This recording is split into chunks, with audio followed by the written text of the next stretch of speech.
బైంసా ప్రజలు నీటి కోసం రోడ్డెక్కారు. కిసాన్ కాలనీకి చెందిన ప్రజలు కాలి బిందెలతో ధర్నా చేపట్టింది. 2 వారాలుగా వారానికి నీటి సరఫరా సరిగ్గా లేదంటూ స్థానికులు ఆగ్రహం వ్యక్తం చేశారు. సమయం సందర్భం లేకుండా లో ప్రెషర్తో ఇష్టానుసారంగా నీటి సరఫరా చేస్తున్నారని ఆరోపించారు.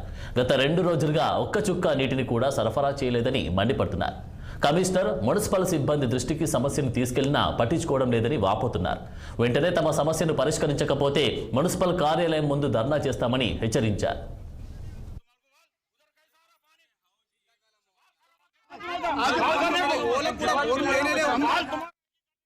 15 రోజుల నుంచి నీళ్ళు వస్తలేవు, ఇక్కడ వాటర్ వస్తలేవు, మోటార్ వాసన, అన్ని వాసన. వాళ్ళ పండుగలు ఉన్నప్పుడు 2 గంటల నుంచి 7 గంటల దాకా నీళ్ళు ఉన్నాయి. మాకు ఇప్పుడు ఎందుకు నీళ్ళు వస్తలేవు? మరి ఏం గురించి వస్తలేవు?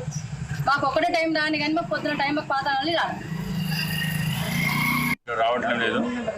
వాళ్ళతో ఫోన్ చేస్తే వాళ్ళు ఖరాబ్ అయింది అంటాడు. మెకానిక్ ఫోన్ చేస్తే ఆయన ఫోన్ రెస్పాన్స్ ఇవ్వట్లేదు. కమిషనర్కి ఫోన్ చేస్తే నేను పంపిస్తా బాబు, ఈరోజు అయితే ఆయనకు హెల్త్ ప్రాబ్లం అని అంటాడు. మరి ఈ విధంగా రకం ప్రాబ్లం వస్తే మాకు ఇబ్బంది అవుతుంది. రోజు ఈవినింగ్ సాయంత్రం పొద్దున అటు సైడ్ 1 సైడ్ కంప్లీట్ ఇడుస్తున్నాడు. మాకు పాత నెలని ఈ టైంలో మార్నింగ్ టైంలోనే మాకు ఇడిస్తే బాగుంటుంది. మన రంజాన్ టైంలో రాత్రి 8 గంటల కూడా పొద్దున సాయంత్రం ఇడిచిపెట్టారు. రంజాన్ ముగిసిన తర్వాత మాకు అసలు వాటర్ అనేది రావట్లేదు. మాకు చాలా ఇబ్బంది అవుతుంది. కమిషనర్ గారికి 2-3 సార్లు కూడా నేను కాల్ చేశాను.